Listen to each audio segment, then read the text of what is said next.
প্রিয় বন্ধুরা, আমরা আসছি এসো হাজি মাদ্রাসা রোডে সাদমান আলিফ মিম রায়হান জয় ভাইয়ের নেতৃত্বে আমরা স্কুল বিল্ডিংয়ে কাজ করতেছি। এটি দেখতে পাচ্ছেন লোহার 4-2 এমএস বক্স দিয়ে।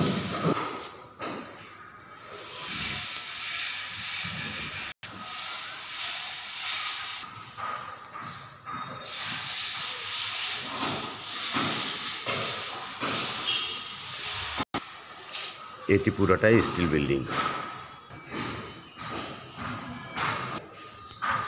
এটি পুরোটাই স্টিল বিল্ডিংয়ের অংশ।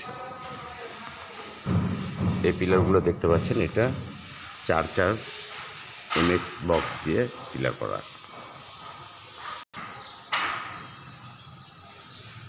খুব সুন্দর দেখতে। এই পাশটা আরও সুন্দর।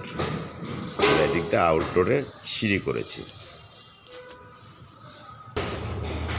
এটি চলমান সিঁড়ি, যার ডবল প্ল্যাটফর্ম। এই পাশে আমরা আলো রাখার আসার জন্য একটু সেলো লাইট ব্যবহার করেছি। বন্ধুরা, কেমন হয়েছে অবশ্যই কমেন্টে জানাবেন।